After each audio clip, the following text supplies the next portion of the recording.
Hello, welcome to another video by Mosaic, but not a coffee break video.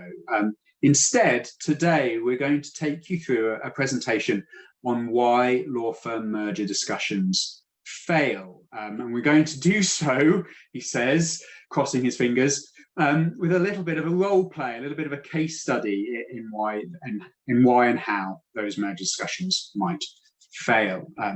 So just to remind you, my name's Tom. I am the founder of Sursum Advisory, which works with a variety of law firms on a variety of strategic finance projects, particularly M&A that we're about to speak to, but also bonus schemes, forecasting, valuations, tax structuring, really anything as long as A, you're a law firm, and B, it's a strategic finance project. Hello, I'm Howard, and you can see details of me on the slide there. Basically, I do special project work for law firms and family businesses, and only special project work. So I don't do any audit, I don't do accounts preparation, I don't do any tax returns. So that means I'm very happy to work alongside existing advisors to my law firm clients. And the typical size of a law firm is probably 1 to 50 partners. That's the typical size that I tend to act for.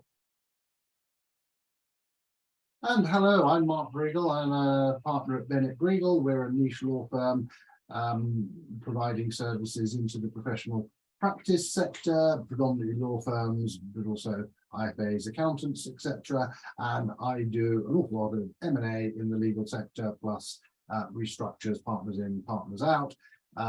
Previously was on the management board of the top 200 law firms, so know the joys of this, was involved in some mergers, and prior to that worked in industry, so have a wide background in that, and have worked with Howard and Tom and the Mosaic team for many years now. And we are 3 parts of the 5 parts that are Mosaic, which is a collective of various professional services businesses who work together and separately to provide advice to a variety of law firms on a variety of challenges. So today we're going to introduce you to Wolf Shark & Co. Limited and Puppy Dog Kitten & Co. LLP. The 2 details of the 2 firms are on the screen in front of you there, and you can see that there are several bits of the firm which actually are very similar indeed. Fee income, for example, is identical. But conversely, there are some things within the 2 firms which are wildly different. So, for example, profit per equity partner at Wolf Shark is £250,000 per partner, whereas at Puppy Dog Kitten is £125,000 per partner. I should say at this stage that these 2 firms are totally fictitious, although a little sadly, what you are about to see is based on some of our experiences, and actually much of what we're about to talk about we have seen in real life. My colleagues Howard and Mark would also, I'm sure, like me to note that in a moment they will be back in character as the CEO of Wolf Shark and the senior partner of Puppy Dog Kitten. They will not necessarily be representing the views of Howard Hackney and Mark Briegel when they are in character. Howard, Mark, wonderful. Thank you very much for joining us today.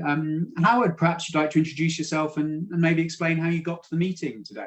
Yes, hello, Tom. Thank you, and good morning. Yes, I'm Howard Hackney. I'm the CEO of Wolf Shark & Co. Limited. Got here by chauffeur. The chauffeur dropped me off and then took the Bentley off for a service. It's time for a service, getting a bit long in the tooth. It's about a year old now. Time for a change, actually. Frankly, only just got here in time, though, because of the roadworks. It's nothing like as good as Liverpool city centre. Thank you. And Mark, perhaps you'd like to introduce yourself and tell us all how you got. Yes, good morning, Tom. Good morning. Yeah, I sort of drove the trusty old Land Rover to the local station and struggled in on Northern Rail. Yeah, we always go second class because it's unfair to pass those costs onto clients. I often think that if the trains were like this in the southeast, there'd be riots.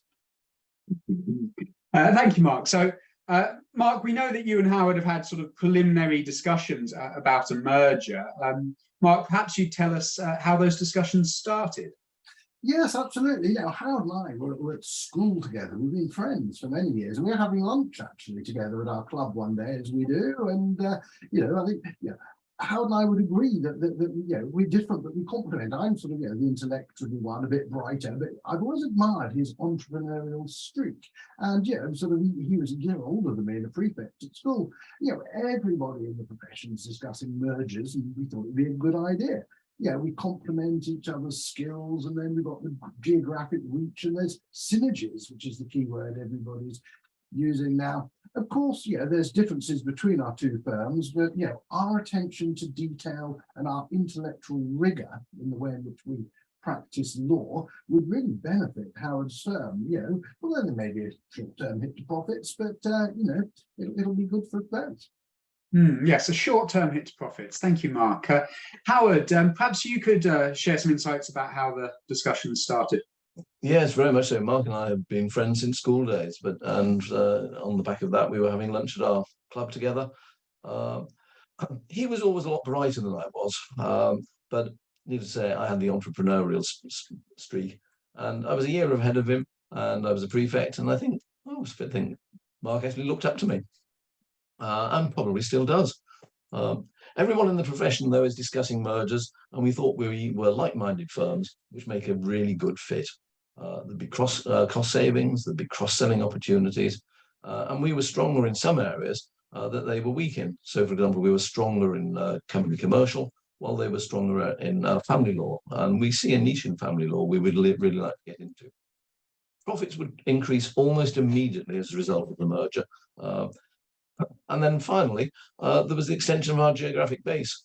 We're based in Liverpool, and they have offices in Manchester and Cheshire, and that would just help cement our strengths in those two locations. I see. Thank you, Howard. An almost immediate increase in profits. Wonderful. Thank you. Howard, perhaps you could just tell us a little bit about your firm. Yeah, we've got one office in the centre of Liverpool, which services the northwest of England and a smattering of clients down in London. We operate as a limited company, and we see ourselves as running a business, and that's why we run as a limited company. We're a specialist niche firm focusing on company commercial, banking, IP, and a small but growing and important will, trust and probate department with a small family offering to service those clients. Fundamentally, though, we're deal doers. We just like to get things done and make things happen. Founded in Liverpool, and I'm a Scouser. Thank you. And Mark, please tell us about Puppy Dog Kitten.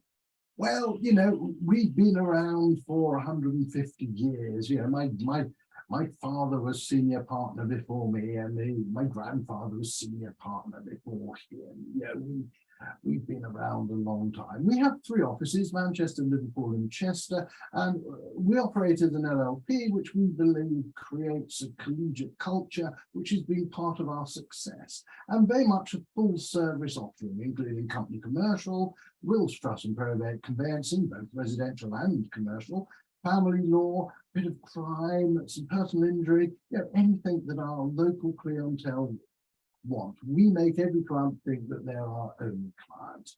We were founded in Manchester at the height of the cotton boom, and I myself am based mainly in Manchester, but as you can see today, I'm in one of our more rural offices. Thank you, Mark. And that's the end of part 1 of our conversation about why law firm mergers fail. Tune in soon for part 2. And that's the end.